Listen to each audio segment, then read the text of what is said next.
Landing procedure अब शुरू हो चुका है, जिस पर यह धीरे धीरे गति कम करते हुए अपने ऑर्बिट को छोड़कर अपने धीरे धीरे चांद की सतह के करीब जा रहा है। और ऐसे ही आगे बढ़ते हुए महज कुछ ही घंटों में यह चांद की सतह पर सॉफ्ट लैंडिंग करने के लिए तैयार होगा। अभी की अगर हम बात करें तो इस समय विक्रम लैंडर चांद की 130 किलोमीटर की कक्षा में आगे बढ़ चुका है और समय का फ्री फॉल फेज चल रहा है, यानी यह चांद की क्रियाविधि की हेल्प से उसकी तरफ नीचे आ रहा है। इसरो के वैज्ञानिक पूरी तरह सचेत है और वो इस पर पल पल नजर रख रहे हैं और खबर भी ले रहे हैं। असल में वैज्ञानिकों को अच्छे से पता है कि चंद्रयान इस समय अपने सबसे क्रिटिकल फेज से गुजर रहा है और इसी को देखते हुए इसके सभी सेंसर्स और कैमराज अब ऑन कर दिए गए, क्योंकि इम्तिहान की घड़ी आ चुकी है जिसका हम पिछले करीब 40 दिनों से इंतजार कर रहे हैं। इस समय चंद्रयान अपने इस पूरे मिशन के सबसे मुश्किल पड़ाव से गुजर रहा है, क्योंकि वर्टिकल लैंडिंग करना और वह भी चांद के दक्षिणी ध्रुवों में यह बहुत ज्यादा मुश्किल काम है।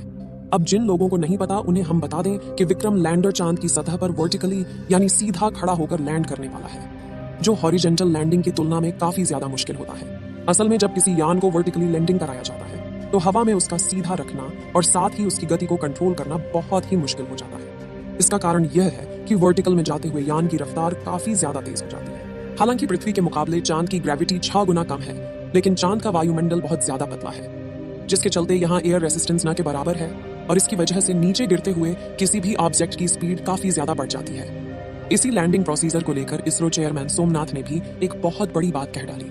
उन्होंने कहा कि 30 किलोमीटर की ऊंचाई से नीचे चांद पर आने वाले लैंडर की रफ्तार को 0 पर लाना और साथ ही से हॉरिजॉन्टल से वर्टिकल पोजीशन में मोड़ना यह मिशन का सबसे मुश्किल काम है। असल में दोस्तों, चांद की सतह से 30 किलोमीटर की ऊंचाई पर आने तक हमारा विक्रम लैंडर मॉड्यूल तुरंत ही आगे बढ़ेगा, लेकिन इस पॉइंट पर आकर इसे अपनी पोजीशन या कहे अपनी अवस्था बदलकर वर्टिकल होना होगा। इसके लिए लैंडर में लगे रेट्रो बूस्टर को ऑन किया जाएगा, लेकिन यह काम काफी ज्यादा कैलकुलेशन का होने वाला है, क्योंकि बूस्टर को अगर आवश्यकता के अनुसार जितनी जरूरत है उतनी मात्रा और उतनी देर तक फायर नहीं किया गया तो लैंडर वर्टिकल नहीं हो पाएगा। वहीं अगर गलती से इंजन को जरूरत से ज्यादा पावर से फायर कर दिया गया तो लैंडर पूरा गोल गोल घूम जाएगा और ऐसा होने पर संतुलन खोकर यह क्रैश भी हो सकता है। और मुश्किल यहीं खत्म नहीं होगी, क्योंकि मान लो अगर लैंडर को वर्टिकली सीधा खड़ा भी कर लिया गया तब भी इसकी नीचे गिरने की स्पीड को कंट्रोल करना एक बेहद ही मुश्किल टास्क होगा, क्योंकि सटीक कैलकुलेशन करके इसकी गति को इस हिसाब से कम करना है कि चांद की सतह पर टच करने से जस्ट पहले यह 0 हो जाए। इन सब के दौरान लैंडिंग साइट को ढूंढना, लैंडिंग के लिए तय की गई जगह ठीक है या नहीं, इसका पता लगाना, और अगर जगह ठीक नहीं है तो कोई दूसरी जगह तलाश करना, ये सब चीजें भी होती रहेंगी।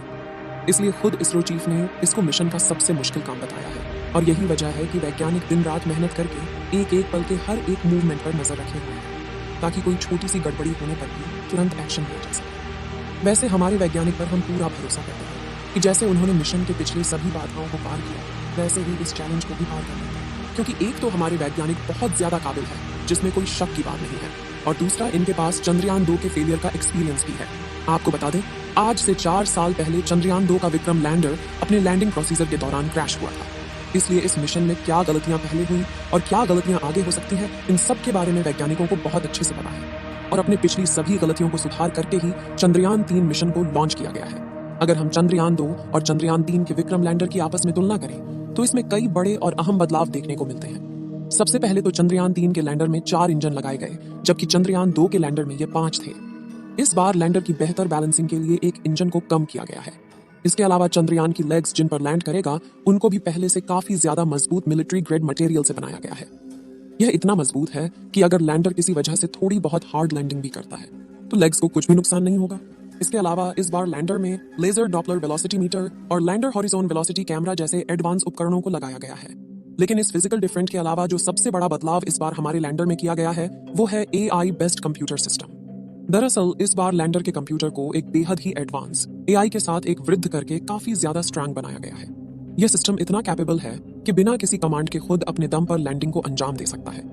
इसके सोचने और फैसला लेने के सिस्टम को बिल्कुल वैसे डिजाइन किया गया है जैसे हम इंसान अपने दिमाग की मदद से सोच समझकर कोई फैसला लेते हैं। तो दोस्तों, इस बार हमारा चंद्रयान 3 का लैंडर 23 अगस्त के दिन शाम 6:04 पर लैंडिंग करने वाला